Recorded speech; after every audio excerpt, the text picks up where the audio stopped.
All right, all right, all right. All hail the Knights of the Gimmick table, where we spit the truth at the infamous round table and your feelings get left at the door. I am Boogaloo. This is LowRyda, and we are the Dead Presidents. And welcome to episode 14 of Knights of the Gimmick table. Good, Chunk. What's going on, guys? I want to thank Kaide for that awesome intro theme. Yeah, man. I love that. When I see that intro with that theme, I told you this before, my pants get tight in the front. You're a fool. All right, guys, before we get started, let's pay some bills. All right, first is up is Sleeves. Sleeves.com. Sleeves offers great quality products from arm sleeves, knee sleeves, headbands, tights, joggers, socks, even dirty boxers. So if you have an athlete in your life, or you an athlete, go on sleeves.com and use our promo code MWA Pod. Hey, let me tell you about these dirty boxers. And I know our guest would love these dirty boxers because he's a big boxer guy. Low life Louie is. These boxers, man, they get a lot, they fit you snug and stuff, but I like to cut the trunk out of the elephant thing so I let my dick hang out. So I prefer the boxers with the dick holes. I don't know about you. Yeah, I'm a big fan of the boxers with the dick holes. I'm a helicopter guy. Well, yeah. All right, guys, make sure y'all use that MWA Pod. Get your 10% for that discount. 10% discount. Also, guys, I want to give a shout out to healthvape.com.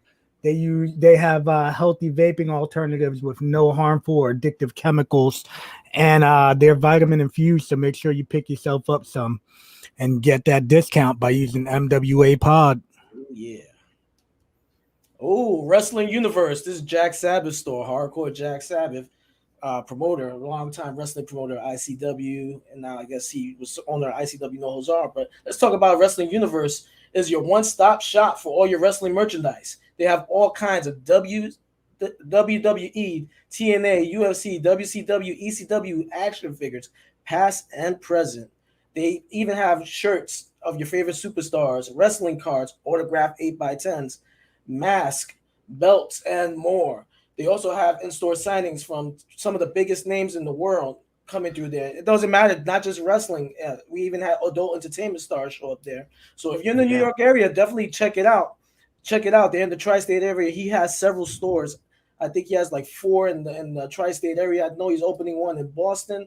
Also, anything you get from them, autograph, comes with a certificate of authenticity, and they do ship internationally. Hey, Chung, who they got coming up? I know they got Bo Rotunda coming up.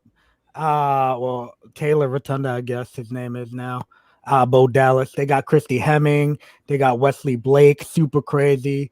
Mustafa Saeed, and that's all on August 7th. Then they got a couple indie people, and on August 8th they got Scott Hall. Oh wow. You know what I'm saying? So tune the fuck in, man. Go there, show up, go get your goddamn autograph. They got Kurt Angle, Mick Foley coming too. Yeah. Just tune in, man. Go show up there, go get your autographs, and let's get this show on the road. Definitely, and tag us in it. Yeah. Make sure y'all get in there. By the way, make sure y'all follow us on Twitter, Instagram, MWA World. Yeah. Like us, subscribe on YouTube, We do appreciate that. And Twitch. Yeah, Twitch. Make sure y'all sign up for that. Follow us. All right, guys, without further ado, we got a New York, New Jersey hardcore legend. That is right. And here he is, the man, Low Life Louie. Uh-oh. Louie? Man, it's an honor to be on the podcast with you guys. You're not there, brother. Hey, Louie, we can't see you. Why can't you see? I can see you guys. Man. Let me see. Oh shit. Oh nope. Man. No. This guy's a ghost. I think he's in witness protection. I can see you and hear you guys. Oh man. Hey, we can hear you clear, brother. We hear you clearly. We just don't see you. Maybe sign out and sign back in, buddy.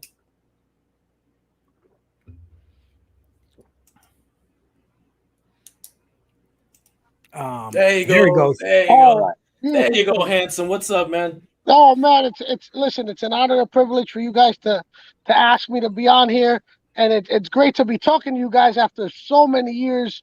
We were talking off air, and it's been a long time. Yeah, and I'm glad to catch up with two good brothers and 2 of my favorite opponents. I love you both, and thank you for having me.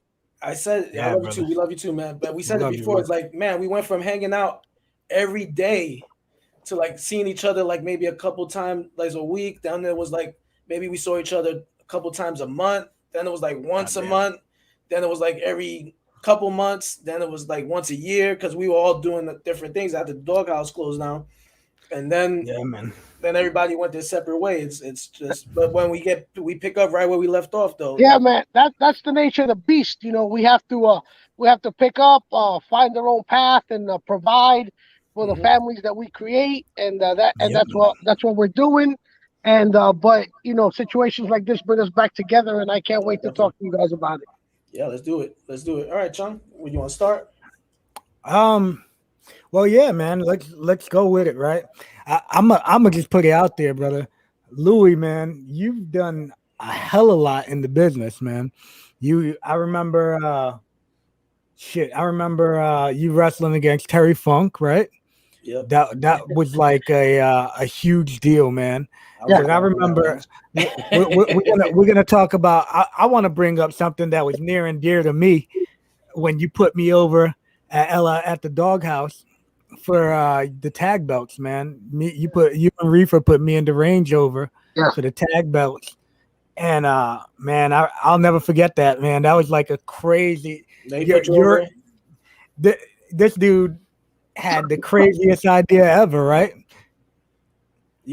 How'd you want to take? I had injured my ribs a couple of weeks before, and we had planned to have a ref bump and have you in the range drop a 45-pound barbell plate or dumbbell plate, whatever it's called, on my chest, and then hit your finishes off the top rope on me. And we went with a smaller weight plate, but we did the. But you guys wound up going with the 35 or the 25? We went with the 25. Okay, yeah, because you know why. I know why you went with the 25 because at that time, Derange or LowRyda can lift that 45-pound plate. Fuck you. But we went with the 25, and it was an honor to work with you guys. At that time, I had a couple of years on you guys, but you guys were coming up. You guys were hot, hot fire, and it's always good. And that's the one thing that I wanna. If there's a piece of advice that I want to give to young guys or to guys that have been around for a while is to always give back. This business is about giving back because we all know the nature of the business. I'm not going to sit here and try to break down any walls that haven't been broken down already. It's all about brotherhood and love and helping each other out to get to a certain place. And jealousy, selfishness, that shit doesn't have a place in what we do.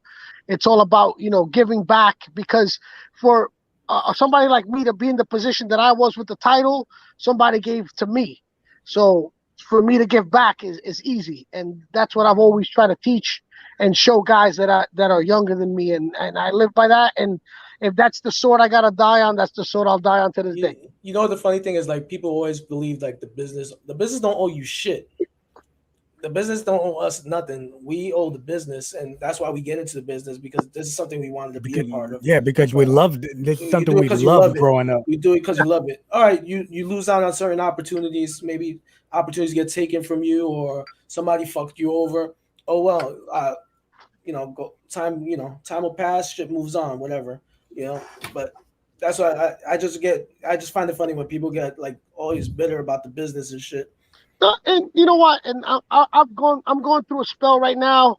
As a matter of fact, where I felt like less than. I feel like my talents and what I've given back have been underappreciated. But you sit back, you take a step back, and then you realize what you've done and what you've accomplished, and then you come back with a clearer head, and you go right back to giving back. And that's exactly where at the point that I'm at after 24 years and hundreds, if not thousands, of matches. It's just time to keep a level, clear head, and just keep giving back. Yeah, a lot of those matches were fucking crazy matches. So still to this day, man. I have a lot of my forehead, my whole body, my back is a roadmap from those crazy matches with skewers, barbed wire, broken glass, gusset plates, thumbtacks, cut alcohol cans, the whole you name it, I've probably done it. There was a video a couple of years ago of me getting the Kenzan pulled out of my skull and stuff like that. So I've done it all, and I'm willing to do it all for this business. Shit. Yeah, and the crazy thing is though is a lot of people always say like they actually talked about this the other day on Pierce Austin's podcast, Shooting the Shit, with when he had Stockade. They talked about how a lot of these guys nowadays, the deathmatch guys, they're not good workers. A lot of them, you were always a hell of a fucking worker. So you knew how to fucking work. You were the fucking Hulk Hogan. And you just were fucking nuts. Hulk Hogan, you were willing to do all that crazy shit. Hulk Hogan, the hardcore wrestling over here. I always kept that hidden, but I'll always go back to this. You guys came up, and I know Louie for longer than I've known you, Chung. Yeah. But I know that he came up with Johnny Rodz, and that's a Hall of Famer, WWE Hall of Famer. And I know that you followed his footsteps. Yeah. I learned from Homicide, who may not have had the trajectory of a Johnny Rodz, but as his career has unfolded, he's a no doubt bona fide Hall of Famer. Oh, definitely. And a lot of the guys that Homicide trained are still out there to this day doing their thing, plying their craft.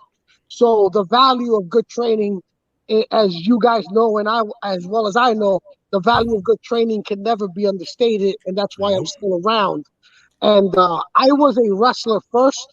I've never been offended by the term deathmatch wrestler. A lot of people sometimes say, oh, I'm a wrestler that does death matches or whatever the case may be. I hold the term deathmatch wrestler near and dear to my heart. But before I was a deathmatch wrestler, I learned how to fully wrestle. Right, and that's what separates me from. There's a lot of great deathmatch wrestlers, a lot of hybrid guys. Alex Colon, Masada, Orin White, John Wayne Murdoch, Matt Tremont, Nick Gage. Guys that could do both. But then sadly, there's a lot of guys in the business that think deathmatch wrestling is an easy way in, or that, I can do this and this is just this and that. It's just beating each other up. No, it's not. It takes psychology, it takes expertise, and it takes having a solid wrestling base to be able to do a good deathmatch. Yeah, you're right. Hey, we have a question here from Pierce. He says, how do you prepare for some of those violent matches? Four Loco. That's it. Bottom line. Hey, Pierce, you know what Four Locos are in Australia? Nah, he drinks Fosters. It's stronger than Foster's, man. Four Loco is a 14% alcoholic beverage by volume. It's basically each can is like drinking 6 beers. Yeah, I don't think we could drink in Australia because from what I heard is they measure everything, and if they don't give you the right measurement, the fucking bar will get like fined like thousands of dollars. Oh man. Yeah.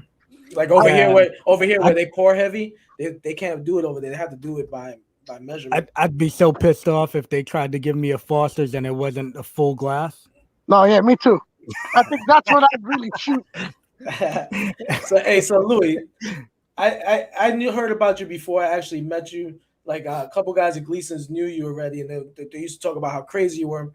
Then I remember seeing a news thing with you when there's a reporter's talking to you, and then you started stapling your arm in front of her, and she was screaming. She's like, "Oh no!" So, and then I finally met you like later on, going to some Long Island, going down to the doghouse, the old doghouse, the original one. Funny enough, it's funny that you say that because I remember you before I ever met you, watching you on MTV, getting on that wrestling show that they did, trying to get people on. I remember you. Yeah, Johnny sent us. One of the finalists there, so I remember we're kicking it way back now. Hey, bro, let me tell you a story about that. I wanted to beat the fuck out of Carson Daly because he kept calling us wannabe wrestlers, and I wanted to beat the fuck out of him. Yeah, Mick Foley was there, and he was like, "Yo, go take them top rope bumps." So I'm over there doing swantons in the boxing ring on top of a fucking dummy. And other people were doing, I don't know what the hell they were doing. That's how I made it to the finals. Yeah, but I remember watching you on that, and I remember that's why when I met you, I remember we had discussed that like the first time I ever met you. I'm like, I remember you from that. But going back to that MSNBC thing, they had followed me around. They had followed us around at JP. I had wrestled New Jack in a cage, and New Jack had just basically come off that mass transit heat. So they were following him around, and they're like, "Yo, this guy that's in the cage with New Jack is gonna die." And I'm like, "Okay, I actually, the guy that I'm not gonna expose who was originally supposed to be in the cage, but they didn't want to bleed. And New Jack had said, if I don't get somebody in the cage that's going to bleed, I'm not doing it. And, JP had, invested a lot of time into booking that show. And again, Homicide. Homicide has been instrumental in my life and in my career in helping me be a better human being and a better wrestler. He walked up to the promoters of JP. He's like, Louie will do it. So they brought me to New Jack, and I said, yeah, I'll do it. And I ended up doing the cage match with Jack that day. MSNBC cameras, were rolling. And then afterwards, they decided to interview me for that special that aired. And that was the first time I had ever done anything like that. And like I said, talking to you guys, man, that was back in 1999.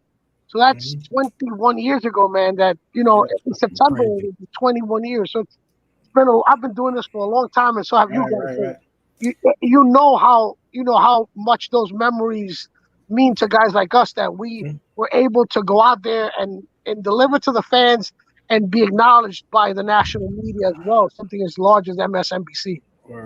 Yeah, definitely. So, how'd you get it started in business? Now before you say that, I've seen videos of like your backyard stuff in the alley of your building. Yes. Where, like you, Mace, and your brother, rest in peace. Yeah. So, God rest my brother Psycho Rick and I. We were lifelong wrestling fans. My father had actually tried to wrestle in Puerto Rico and failed. Yeah. And when he met my mom got pregnant. Obviously, we all know how that works. Yeah. When I was born, my dad would watch wrestling. It used to be on the Spanish channel on Wednesdays at 8 p.m.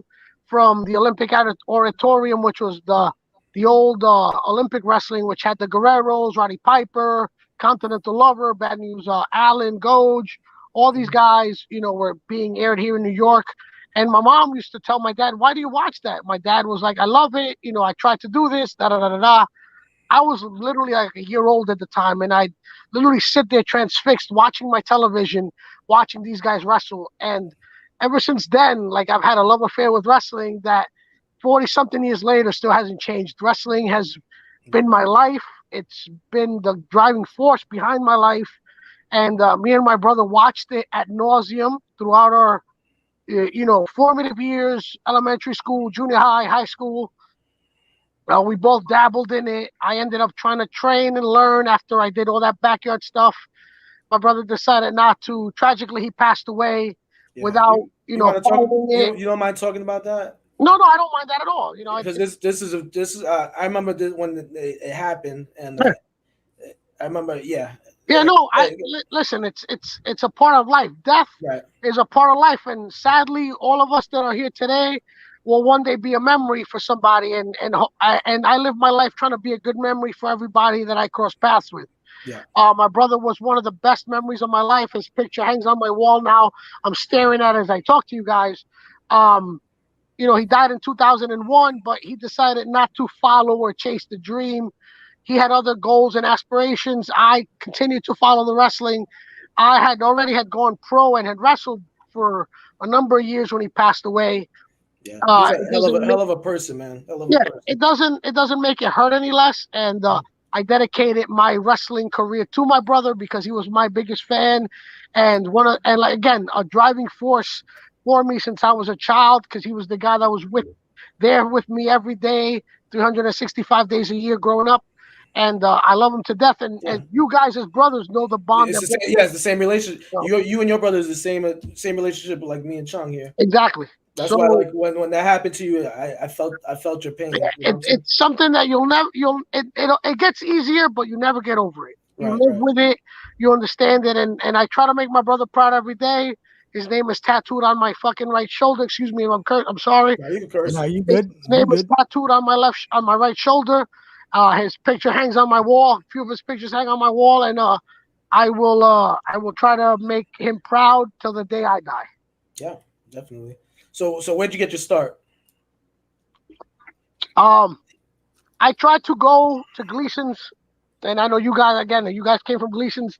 At the time, I was in a very bad financial place, and Johnny Rods had quoted me X amount of dollars, which was something I couldn't afford. And I told him that, and he honestly said, he was very honest and cool. He said, well, there's this guy, Pedro Rodriguez. He runs a place, Bed-Stuy, Myrtle Avenue, Lewis Avenue.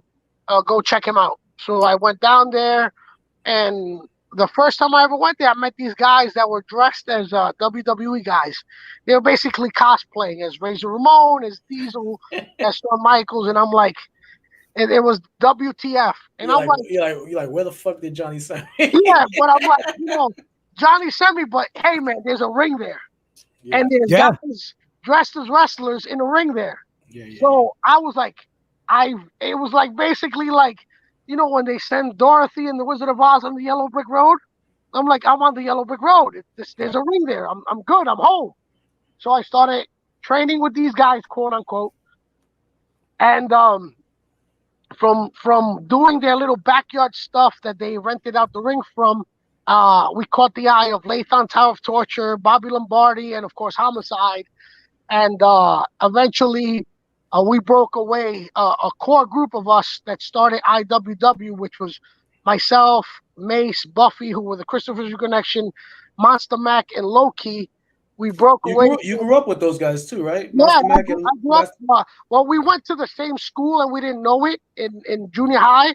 And then in high school, I actually fully met them.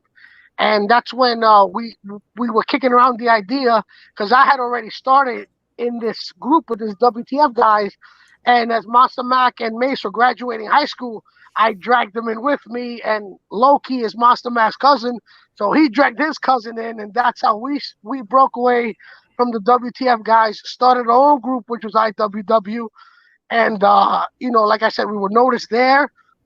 Homicide and Lathon and Shaolin, Manslaughter, Jay Lover, J Train, they were the guys that were there a little bit ahead of us. They took their time to help teach us and show us what they knew, and that's how we started. Hey, Angel got a question. He said, Angel had a comment. He said, if you weren't put on the Johnny Rod's Latino payment plan, that means you have money to pay full price. Yeah, Johnny gave all the Latino brothers a discount. Back then, I was broke as a joke, brother. Broke as a joke. And there goes my pops. My pops said, "What's up, dude?" Tell him I said, "What's up?" And like I said, we were going back to that. I'll never forget going to you guys at the UFC, Mohegan Sun, Connecticut, man. Nothing but love.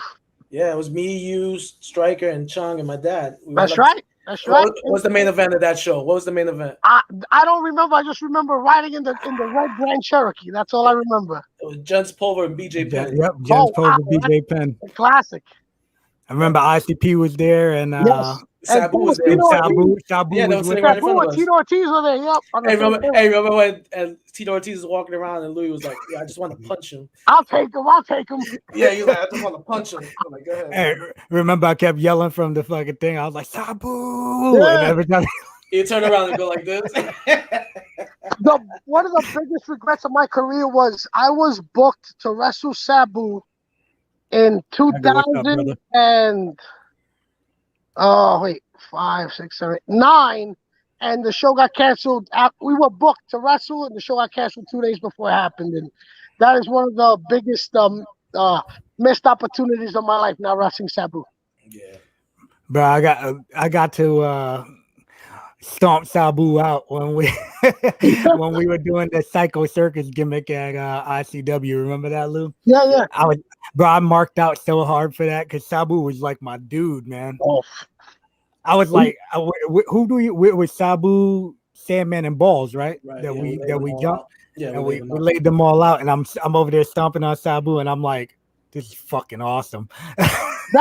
That's moments like that are what really touch us in this wrestling thing, because this wrestling thing made the kid, like, if you could sit as a young man or as a young kid and tell your older self, like if your older self sat there and told little LowRyda, hey man, one day you're watching Sabu on 2 in the morning on MSG in New York, one day you're going to be kicking his ass and stomping him out. Yeah, if you were like in that form came to you as in young kid form, you would have never believed it.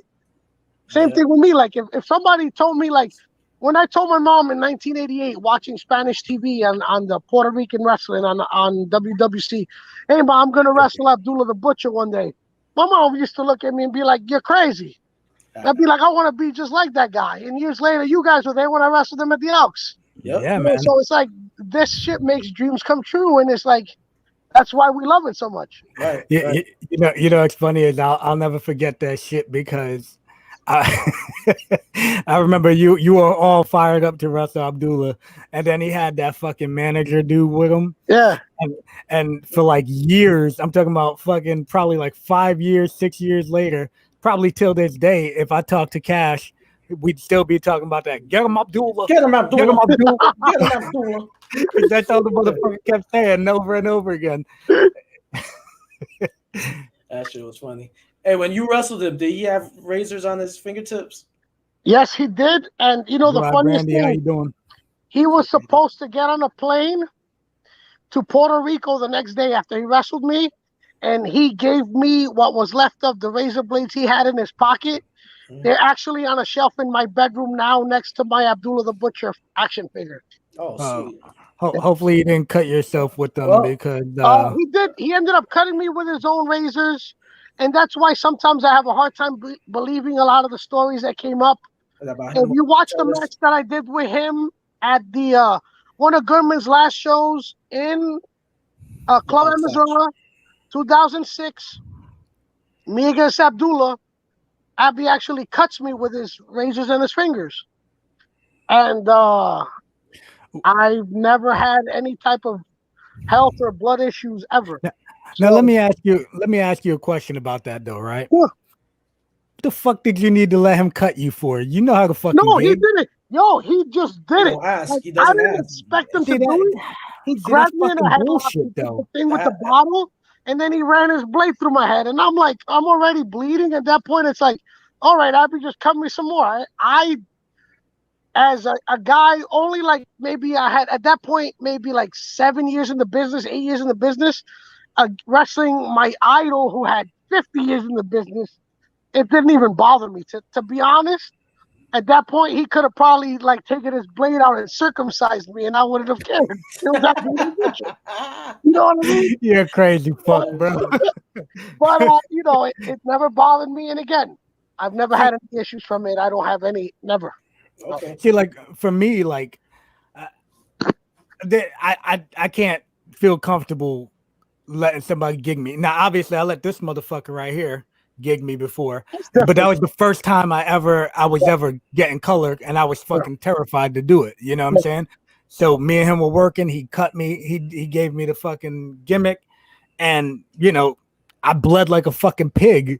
I was bleeding all over the fucking place. I was like, holy shit. Yeah. Like I remember I was on the floor and I'm like laying there and I look down and I'm like, it's just like fucking dripping all over the mat. I'm like, holy fuck. That's when you know it's good.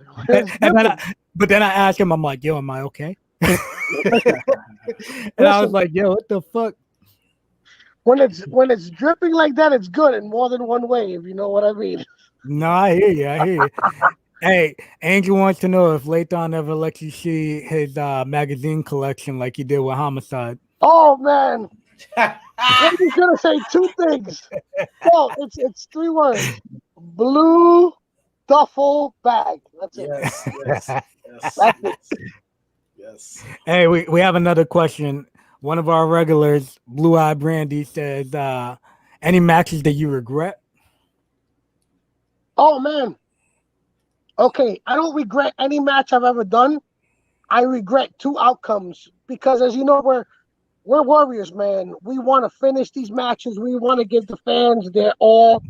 And we were discussing the match. I was discussing the match with Lou before you came on, and then I discussed the other match with you. Yeah. First one, September 2016, I wrestled Masada. A fan brought a big metal box fan to the match. It was a fans bring the weapons. I hate those matches, man. And it was all types of weapons. Masada outside the ring slams me on top of the metal fan. After he tried to break it on my head, it wouldn't break. He slammed me on it. I shattered 4 ribs. During the match, one of those ribs went inside my lung, and I kept wrestling. I wrestled for 17 minutes until I couldn't breathe anymore. 36 hours later, I collapsed in a hospital and had to be rushed to ICU. Had chest tube surgery for a punctured and collapsed lung, and was in the hospital for 7 days. So the one thing I regret from that match is not finishing, believe it or not. Oh, you didn't finish that one? I couldn't finish it. The match ended in not a no contest, but like a knockout. They counted me out. Okay. And then the second Well, at match, least you put him over. yeah, it wasn't the ending that was supposed to be, but whatever. Yeah. And the second match was against Nick Gage at the GCW 5150, which was I remember July 2019. The match was like 3 minutes old. I ended up taking a pizza cutter to the head from Nick Gage. I don't know if you guys could see it on camera. There is a cut on my head. It's 4 inches long. It was a 1/4 inch wide, a 1/4 inch deep, and it actually perforated my temporal artery, which caused a lot of bleeding. And when I say a lot, the doctor said that I could have died if it wasn't stopped. And I took 15 stitches externally and 3 internally to seal the artery. Yeah. And that's the one thing that I regret is, again, not being able to finish that match and give maybe 1 or 2 spots as I was bleeding out to finish the match and end it in a 1, 2, 3, and not just having the commissioner stop it. But those are things I have to live with as wrestlers. We all have to live with certain things that didn't go our way or didn't go according to plan. But hopefully I get rematches with both. But I'm getting old, so I don't know if I will. But those are the 2 things that I do regret. I don't regret the matches. I regret the ending. Okay, So, okay. Let me ask you this, since you already talked about that. What other injuries have you had? Well, besides those, when I started training, I broke my leg in 3 places. What the fuck? How'd you do that? Yeah, I was training at a place called the IWF. It was a guy named Romanian Warrior. He had a school in Astoria, Queens. Okay. And that guy's a piece of shit. Oh, yeah. His ring was a piece of shit. He was very nice to me. He never took. He used to take $10 from me every time that I'd go there just to train. He let me use his ring for $10, and I'd go there once or twice a week. Yeah. And I try to learn from everywhere that I go. He never really taught anybody, but he'd let them use the ring. And one time I was there with a couple of the WTF guys, and I ended up shattering my ankle and my tibia in 3 places. And the doctor that doing what though? How did that happen? What? Whoa, just a bad fall in the ring. I jumped up, just back falls, and like his shitty mat like pulled under me, and I fell on my leg, and my leg just broke. Man, God, Jesus, man. A shitty bump, shitty fall, and you know when you're green, you're not 100%. Yeah. Your back fall isn't 100% crisp and perfect. You're still green, still learning. I've never even had a professional match at this point, just backyard shit. Yeah. So I shattered my leg, and I'm like, well, that's it. There's no more wrestling. But I came back from that. Again, the ribs. I've cracked both my shins. I've broken my hand a few times. Hundreds of scars, and Boogalou put a few of those on my head. But hundreds of scars. My whole back, my arm, covered with scars from barbed wire, glass, and all that shit. Impacts, all that shit. Right? Knocked out my front tooth. I remember that. Which I'm very proud of. But just a lot of little shit, and a couple of big things that almost killed me. But that comes with the territory. We're not fucking playing video games here. No, not at all. Yeah. By the way, you got Bison here. Bison said that you got him good with that 99-cent box cutter. I was in that match, wasn't I? Hey, that was my Elks Lodge debut was Boogaloo. So LowRyda. No, I wasn't in that shit. I ain't do those kind of matches. Boogaloo, Rekka, Bison, and me. Yeah. So I going into that match, like that, it was really supposed to be a 3-way, and then it was really like the 3 of your debuts because you guys never worked there before. Nope, never. So who that was for who? Frank Goodman. USA Okay, Pro. it was for Goodman. So Yes. I remember I'm like, fuck, man, this is Louis' debut in the Elks. I said, I want him to go over, but I want him to get, out there, go over good. So I go, hey Frank, can you put me in that match? He goes, you want to do a hardcore match? I'm like, yeah. At least I could go out there. I've been with the company for a while, so I'm got a little pull. So I'm like, just put me in there, and I'll work with them, and then I'll let do the honors for Louie, and we get Louie over, because you were everybody knew you were the king of New York Death Match. So but the crowd didn't really know it yet. So Yeah. it was awesome though. I remember your entrance, fucking Nelly. But again, Number what's one, up, brother? and I go back to what I said earlier in the interview. If you didn't give back to me that day, I wouldn't be in the position where I'm now. So I'm always eternally grateful and appreciative for that. You would definitely got it though. Yeah, but at that time, you were the one who was establishing the company while the other three guys were making their debut. Yeah, and you still were and I'm gonna tell you, agreeable and willing to work with us and help us get to that level. the four of us went at it. That match was fucking on. Yeah. That was one of my favorite matches. Bison yells at me for cutting him, but you were the one he still got that scar on the outside through that heavy ass door with the thumbtacks on it and drove him through the concrete. Yeah, but he's mad at me still to this day. Yeah. Well, you made him a little less handsome. Hey, by the way, Alan Funk, what's up, brother? I don't know if you know Alan Funk. That's Kwee from WCW. Angry Alan Funk, man, of course. Yeah, brother. That's him. He worked in TNA, man. He was one of the TNA originals, man. Yep. Yeah, he said WCW. He said, "What's up?" He's on our network here. Big up, what's up, Alan Funk, man.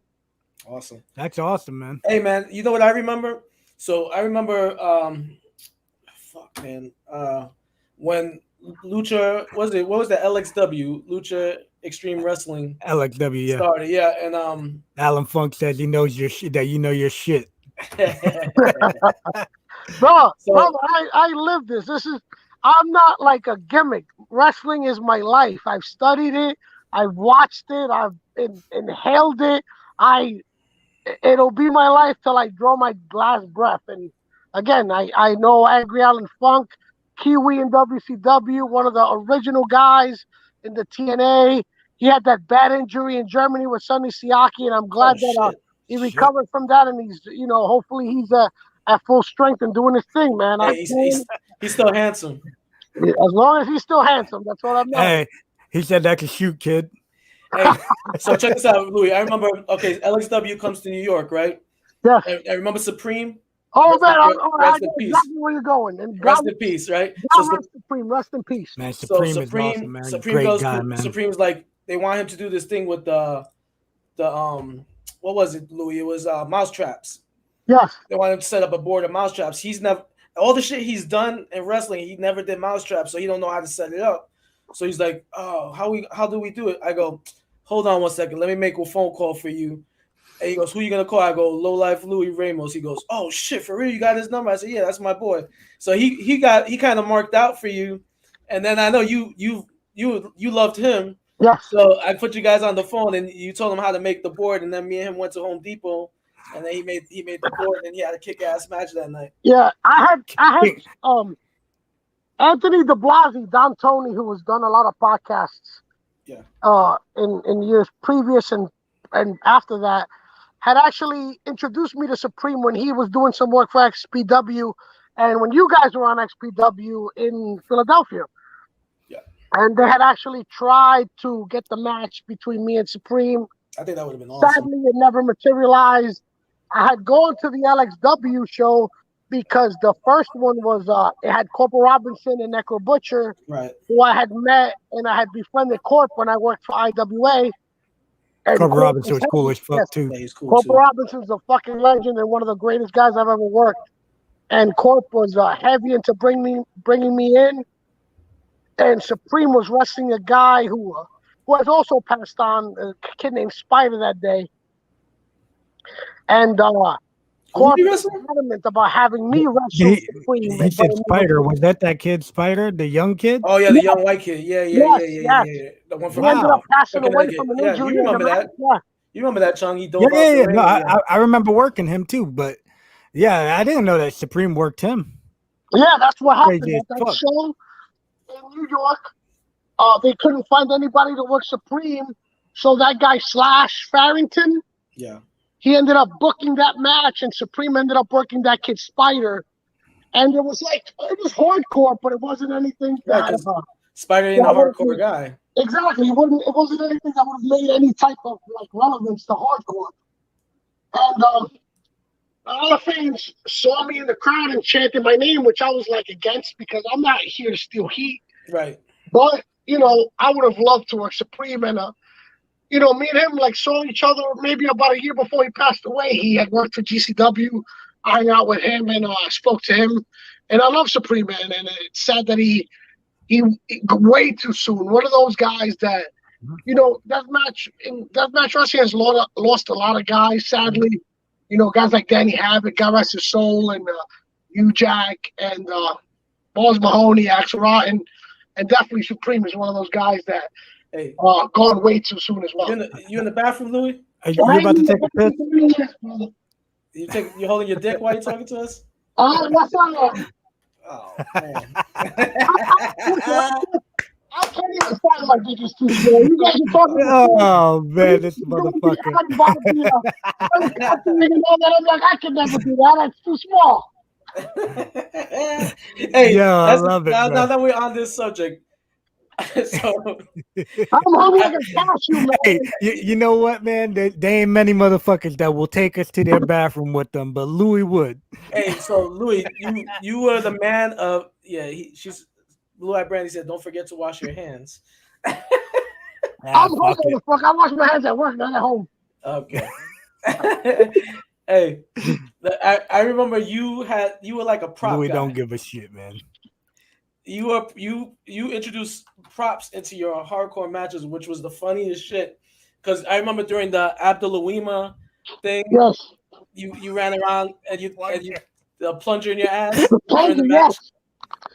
I actually got banned from a town in New Jersey for running around with a plunger up my ass at a show.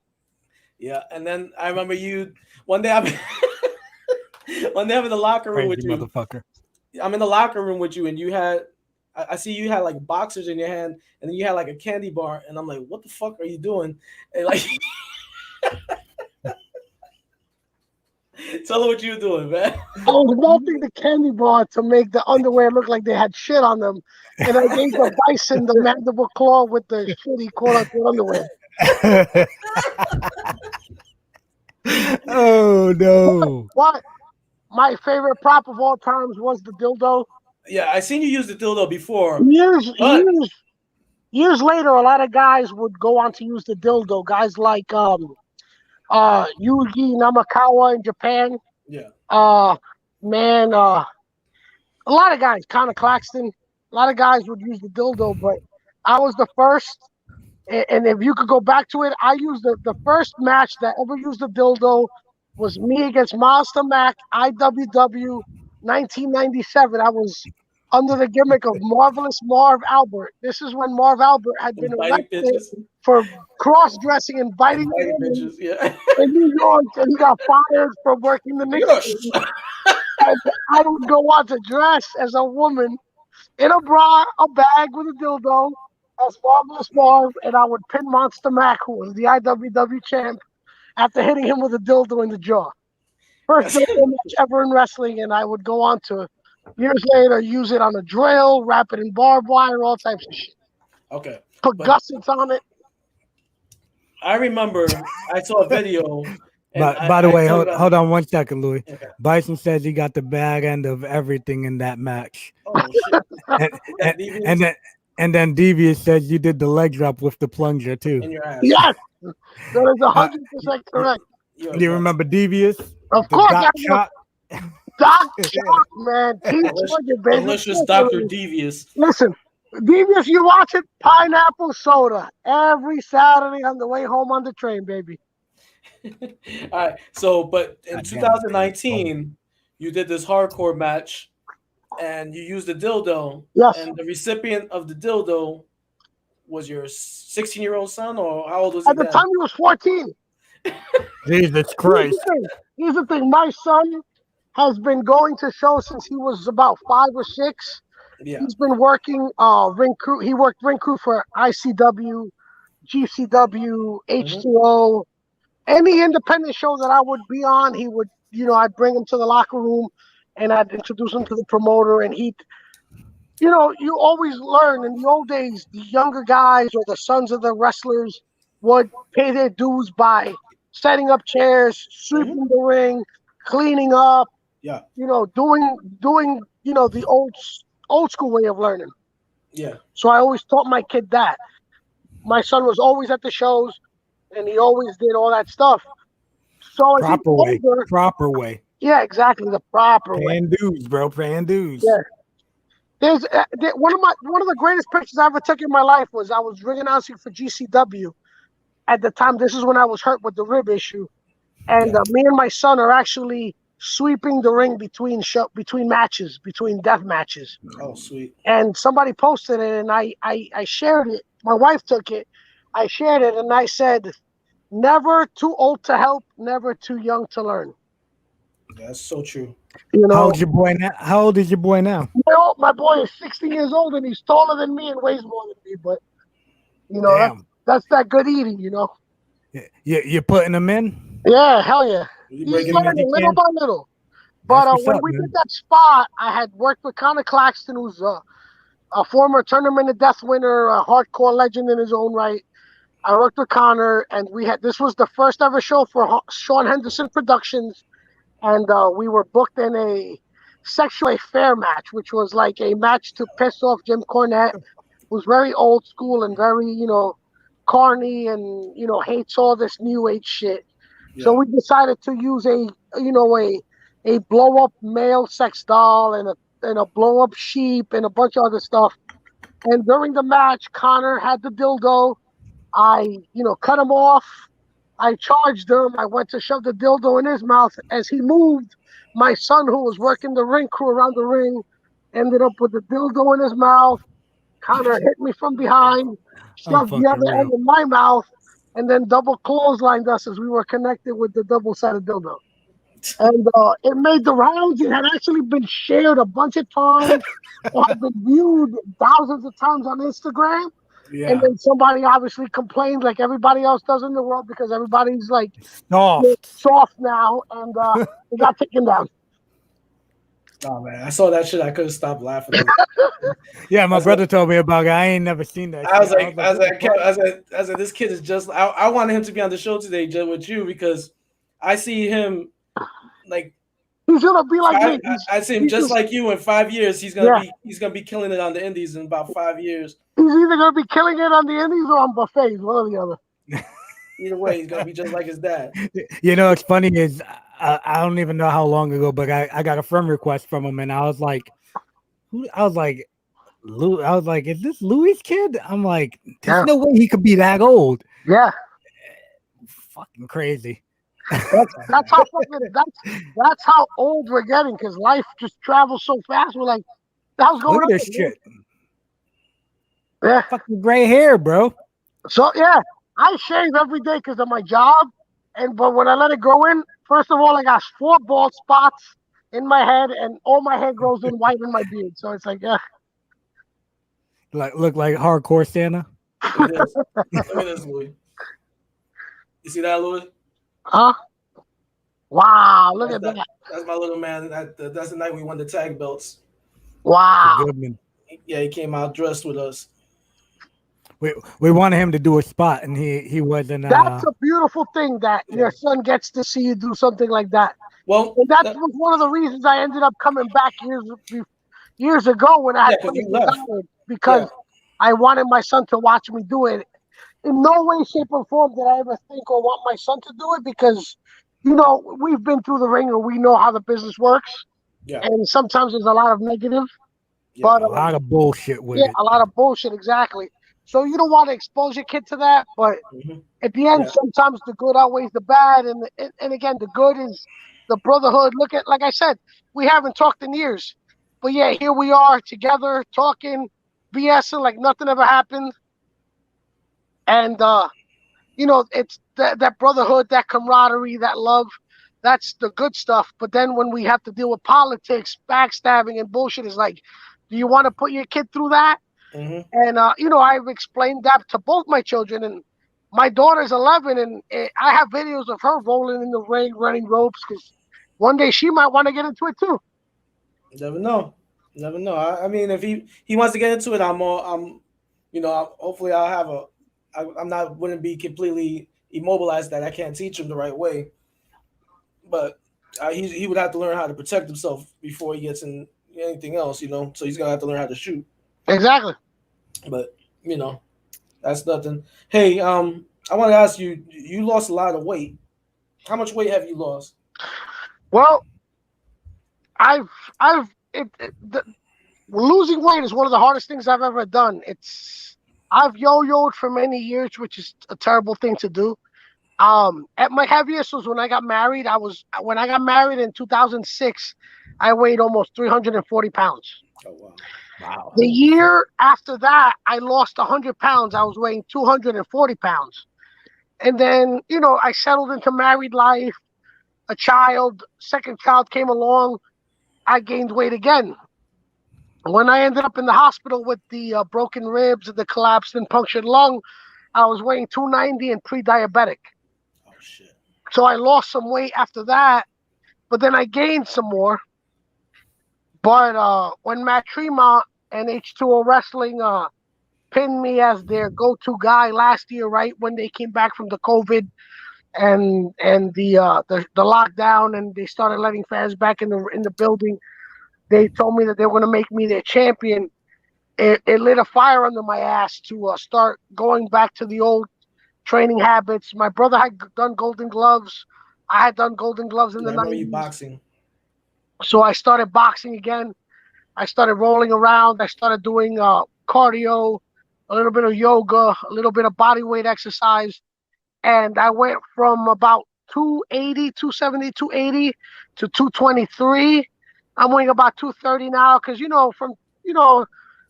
get lazy. It's your birthday. It's your wife's birthday. It's your kid's birthday. You eat It's always 75 something. pounds of Taco Bell, and shit happens. Or you drink like a fish on weekends, and alcohol puts weight on you. So I fluctuate, but I will not go past 235 now, and I weigh between 225 and 235 at all times, and it's just a matter of exercise, diet Monday through Friday. When I'm at the shoot job, I watch what I eat. I eat about 150 grams of protein, lean protein, very little carbs.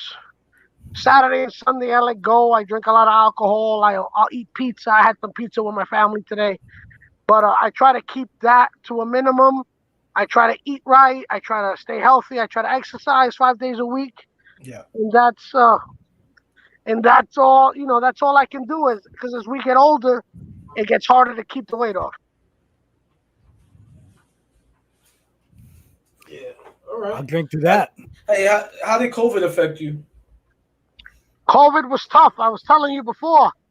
I ended up being the last guy because I'm the foreman of my building, cleaning foreman at my other job besides wrestling. Mm-hmm. When COVID hit New York shut down, and 75% of my work staff, of my work family, got let go. They were all sent home. There was 4 of us left, and I was the only guy who maintained the inside and outside of the building.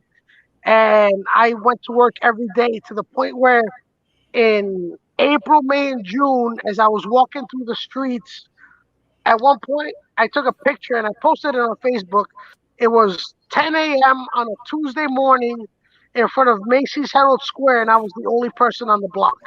Damn. That's how real it got and how scary it was. It's like to The be Walking the Dead. only person out there. But it basically gives you that push to be like, okay, I'm still working. Let me give the best, and let me push myself and keep going. And luckily now all my staff is back, and I'm back at my groove at work. Even though it's not easy to do what I do, but you just keep pushing and keep going.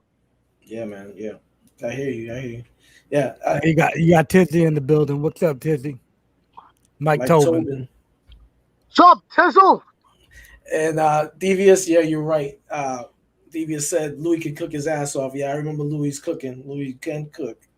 Well, man, I remember hanging out with Devious, Team Target, a Bison, a bunch of guys.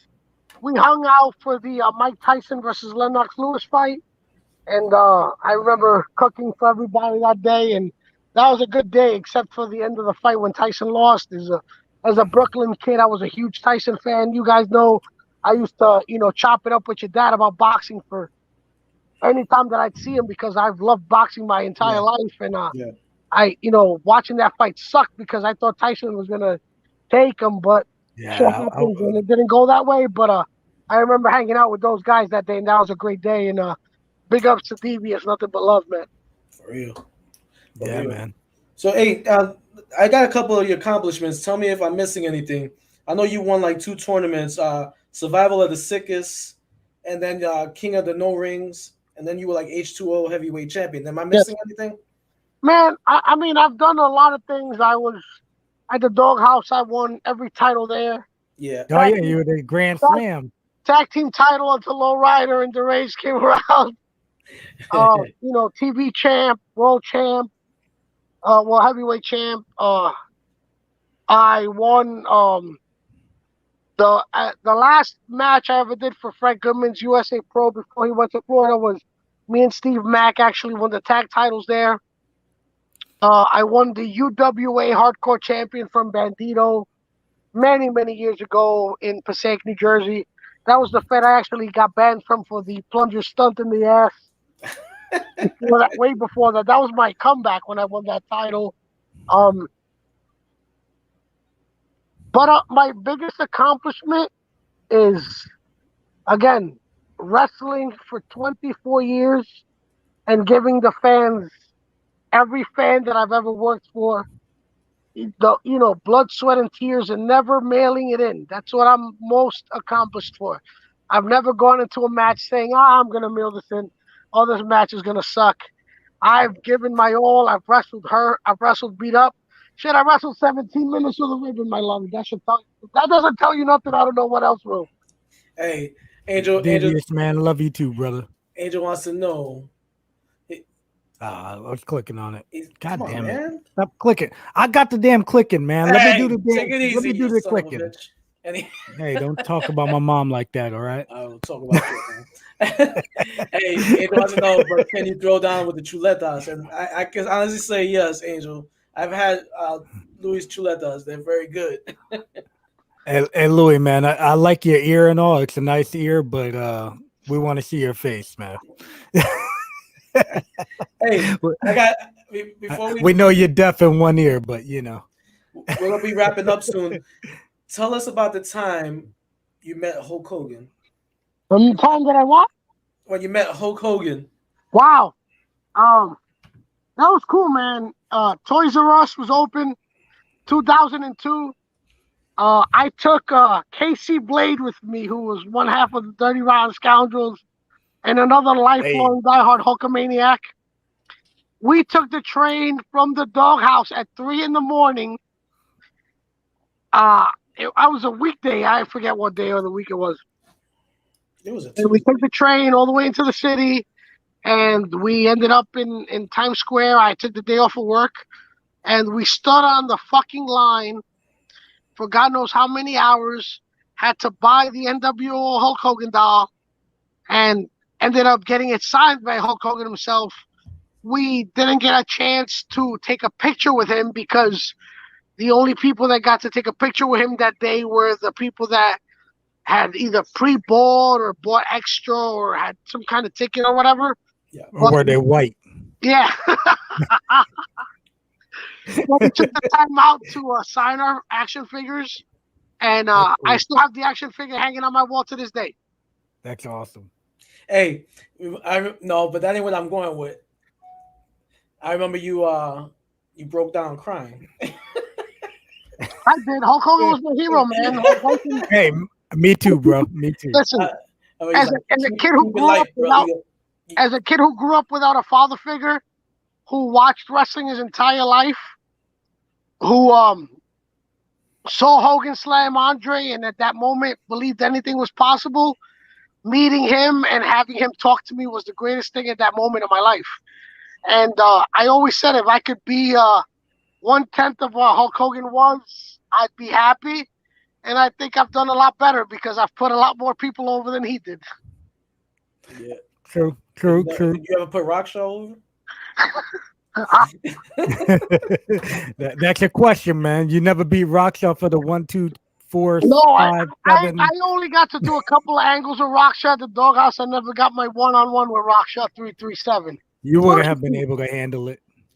Nah, I don't think. Blue Eye Brandy says it must be something with the name because you both have great memories. The name Louie. You and my brother both got great memories. All the chair shots and all that shit we took to the head, we still got a memory. Yeah. And then Tizzy says, remember when you went to see Johnny Valiant's live one-man show downtown? Yes. That was thanks to Evan Ginsberg. We went down. It was in Alphabet City, New York City, downtown Manhattan. I forget what year it was. He passed away, right? Huh? Valiant passed away, right? Yeah, he did. He died by a car, right? He actually died in some kind of he was crossing the street and got hit by some kind of bus or car or something. Yeah. Johnny Valiant, many years ago. Yeah, it's sad. Yeah. But his show was great, and I was a guest of Evan Ginsberg, who was friends with Johnny Valiant.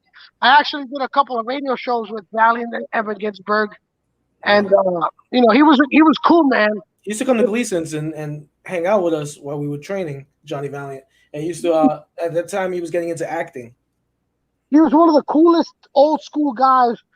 The two coolest old school guys I ever met was Johnny Valiant and Captain Lou Albano, who I actually ended up doing a radio show with at WBAI 99.1 FM in New York, maybe 20 years ago, and just sitting in the same room with Captain Lou Albano was like one of the greatest thrills of my life. I remember asking him about doing the music video with Cyndi Lauper, and he just chopped it up with me and told me how it went and how great it was. And to this day, when I hear girls just want to have fun on the radio, I think of that day meeting Captain Lou Albano, man. And then your daughter comes and puts you in the arm bar. Alan Funk says, good show, guys. He says, you're the man, Louie. Same to you, my brother. Pass it on. Thank you, brother. You got to go on Alan's show now. Yeah, Alan got a show on our network. You gotta go on I'd love to do it. I'd love to do it. Brother, man, I got one more question for you before we end up wrapping it up. Yes, sir. All these years on the road, right? What's the craziest road story you have for us? Oh, man. Shoot it, bro. Shoot it. The greatest road story ever? I don't know if it's a road story, but it's a locker room story. I got to chase Terry Funk in a. You guys were there. I got to chase Terry Funk around the fucking shower with my dildo. That was the greatest thing I've ever done in the business. And I have a video that Razor from the Elm Street Kids took of me and Terry Funk in the locker room as he was saying, "You asshole, put that thing away," and then he gives me this big old hug. It was the greatest thing ever. If you talk to Razor, see if he still has that picture with me and Terry. I gotta find it. No, but I know the video somewhere. I gotta look for it. I know Razor got a picture with me and Terry Funk. He sent it to me one time a few years back. If he still has it, man, I would like that because I can't find it anywhere. Oh, yeah, but yeah, that was. You gotta save those things, bro. That to me was one of the craziest things ever that I got to, play around with Terry Funk and just share time with such a big legend in the business, and he was so cordial and welcoming to me, and I'll never forget that as long as I live.